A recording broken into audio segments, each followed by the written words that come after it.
चिराग पासवान ने कहा कि अगर चाचा पशुपति कुमार पारस अगर उनसे कहे होते कि हम के कैबिनेट में मंत्री बनेंगे तो हम यह प्रस्ताव प्रधानमंत्री के सामने रखते और हम अपनी पार्टी और परिवार में तमाम कलहों पर काबू पा लेते।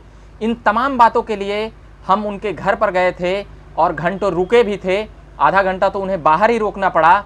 और साथ ही यह भी कहे कि चाचा पशुपति कुमार पारस ने जिस प्रकार से उन्होंने पिताजी के गुजरने के बाद जो बर्ताव किया और पिछले साल 1.5 साल से जो वो बर्ताव कर रहे थे वह कहीं से भी हमें सही नहीं लग रहा था, मगर फिर भी हम उन तमाम बातों को अनदेखा करके उनमें पिता का एक रूप देखते थे। इन तमाम बातों को वह कहते हुए चिराग पासवान कई बार अपने पत्र में भावुक भी होते हैं।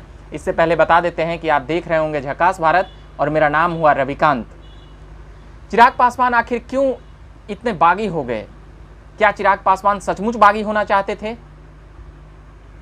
तो पूरी घटना को देखने के बाद लगता है कि चिराग पासवान इन तमाम बातों को सुलह करना चाहते थे, इसीलिए वह पशुपति कुमार पारस के घर पर जाते हैं और घंटों रुकते हैं, मगर उनका मुलाकात उनके अपने चाचा पशुपति कुमार पारस से नहीं हो पाती है।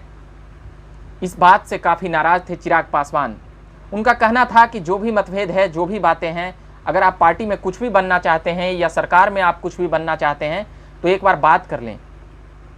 उनका कहना था कि हम उनमें अपना एक गार्जियन के रूप के तौर पर हम गए थे, मगर शायद बातें इतनी ज़्यादा बिगड़ चुकी थी या फिर चाचा के मन में बहुत कुछ चल रहा था अपने भतीजे चिराग पासवान को लेकर। अंततः यह हुआ कि 5 सांसदों का गुट टूट कर चला गया, मगर चिराग पासवान का कहना था कि हम 20 दिनों से टाइफाइड समेत और भी अन्य बीमारियों से हम जूझ रहे थे। शायद इस वक्त हमें चाचा पशुपति कुमार पारस की ज़रूरत थी, मगर वह इस वक्त ऐसे कारनामों को अंजाम दिए कि सचमुच तकलीफ़ ही नहीं हुई। हमें उस वक्त अनाथ नहीं हुए जब हमारे पिताजी गुजरे, मगर हम इस वक्त अनाथ हो गए जब हमारे चाचा ने भी साथ देना छोड़ दिया। इन पत्र के जरिए चिराग पासवान आखिर क्या निशाना लगाना चाहते हैं? क्या वह भावुकता का लवादा ओढ़कर फिर से वो उतरना चाहते हैं जो आशीर्वाद यात्रा में? तो बताना चाहते हैं हाँ, चिराग पासवान की मंशा शुरू से नहीं थी कि चाचा पशुपति कुमार पारस पर इस प्रकार से तमाम बातों को लेकर मीडिया में इतनी बातें हों।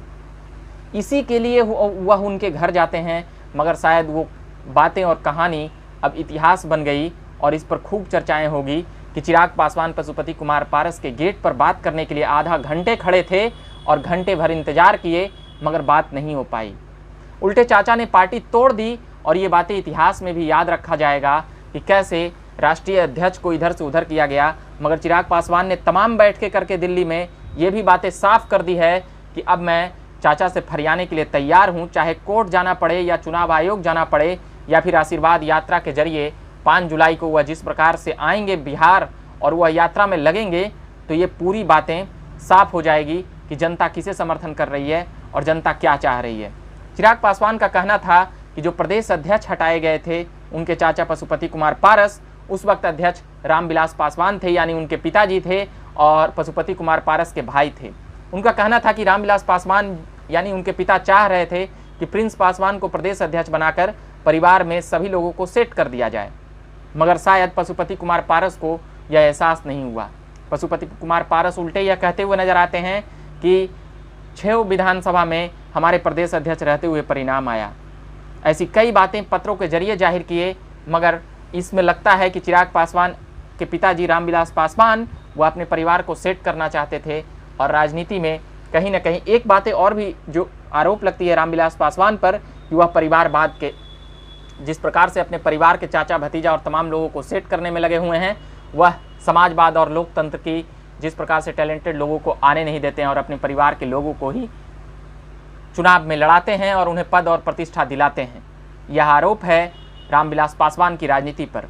मगर उन्हीं आरोप के बीच उनके चाचा उनके बेटे भतीज यानी रामविलास पासवान के बेटे को जब धोखा देते हुए नजर आते हैं तो ऐसा लगता है कि रामविलास पासवान ने अपने ही घर में इतने सातिर लोग जुटा लिए थे जो उन्हीं के बेटे के खिलाफ खड़े होने थे।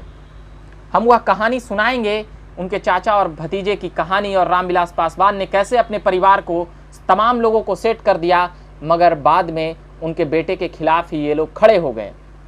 अभी के लिए इतना ही कहेंगे कि आप देख रहे होंगे झकास भारत, तो चैनल को सब्सक्राइब कर लीजिएगा और फेसबुक पेज को भी लाइक करिएगा। मेरा नाम हुआ रविकांत, धन्यवाद।